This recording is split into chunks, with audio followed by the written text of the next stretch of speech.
Alors, on va parler du placement de patron. Donc, je vais vous expliquer une règle élémentaire que vous pourrez appliquer à tous vos patronages pour savoir combien de tissus il vous faut et pour savoir comment positionner votre patron. Donc, j'ai pris un patronage type, là c'est un soutien-gorge, mais peu importe ce que vous allez apprendre dans cette formation, ce cours marche pour tous les patronages d'office. Donc déjà, premièrement, vous avez imprimé votre patronage, vous l'avez imprimé, vous l'avez scotché si besoin, et vous l'avez coupé en respectant bien les marges de couture. Moi, en général, ce que j'aime faire, puisque ce sont des patronages que vous allez pour la plupart utiliser souvent, et donc moi, voir des patronages tout déchirés par les multiples à-coups d'épingle, je trouve ça affreux. Donc ce que j'aime bien faire en général, c'est retranscrire mes patronages sur des gabarits. Donc si jamais vous décidez de relever votre patronage sur un carton souple, afin de pouvoir les réutiliser, moi en général ce que je fais, c'est que j'enlève les valeurs de couture, je trace tout le contour et je remets après les valeurs de couture tout autour. Ce qui me permet en fait d'avoir l'endroit où je dois piquer exact qui est tracé.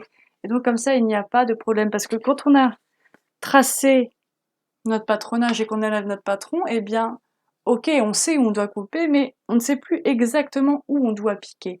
Et donc si vous voulez être précis, moi en général, je préfère enlever les valeurs de couture. Évidemment, il faut les avoir en tête, il faut connaître les finitions un peu.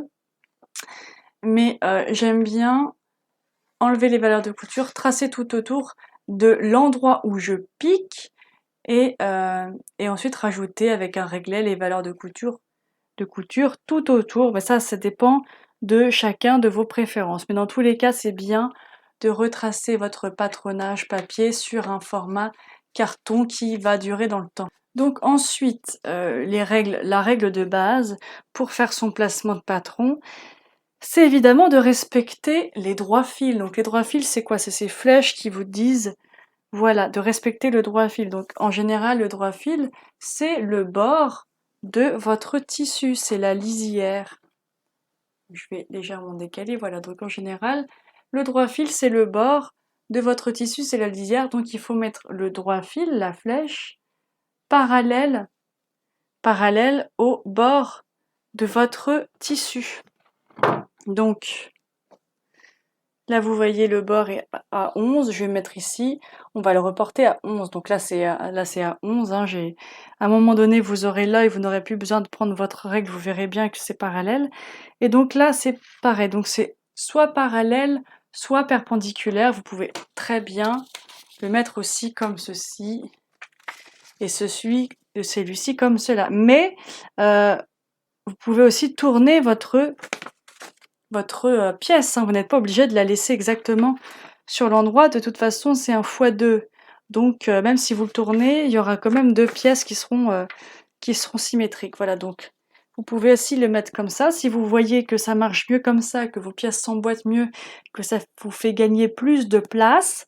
Donc, c'est ce qu'on appelle la recherche de placement de patron. Donc, vous allez regarder comment est-ce que ça se positionne le mieux par rapport à l'échantillon peut-être de tissu que vous avez déjà chez vous, mais aussi pour savoir combien de métrage vous devez acheter. Donc là, c'est des petites pièces en général, 50 cm suffit, mais ça dépend vraiment.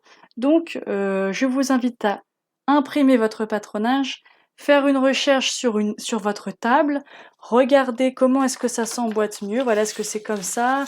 Est-ce que c'est comme ceci? Est-ce que c'est mieux quand je fais comme ça? Il y a plusieurs possibilités envisageables. Les règles d'or, c'est juste que, évidemment, s'il y a un imprimé spécial, s'il y a des lignes, que toutes les lignes soient dans le même sens, et sinon, s'il y a un motif qui part un peu dans tous les sens, vous pouvez très bien mettre ce droit fil-là parallèle et l'autre perpendiculaire. Mais ce qu'il ne faut pas, c'est que ça parte dans du biais. Vous ne devez jamais mettre votre droit fil dans le biais s'il n'est pas écrit ainsi, s'il n'est pas décrit de cette manière-là. Il ne faut pas commencer à mettre ces tissus, ces pièces, n'importe comment. Donc respectez quand même, soit parallèle, soit perpendiculaire, mais en gros, voilà, droit par rapport à votre fibre en fait, parallèle par rapport à la fibre de votre tissu pour que, eh bien ça ne parte pas dans tous les sens, que votre tissu ne se détende pas. Donc ça, c'est vraiment une règle élémentaire. Ensuite, une fois que vous avez trouvé le bon placement qui vous convient à vous, eh bien il vous suffit quand même de mesurer l'échantillon que cela prend, en laissant un peu de marge quand même, ne voyez pas trop juste.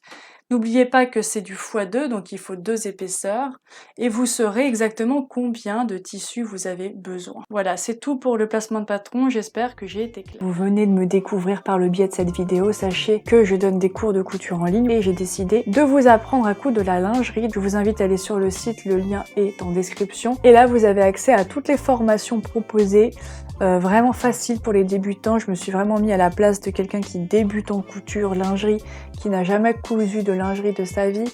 Donc vraiment c'est accessible et je n'ai que des bons retours de tous mes élèves. Donc si jamais vous avez envie de tester, d'essayer la lingerie, vraiment Boudoir Français c'est fait pour vous. Voilà, je vous fais des gros bisous.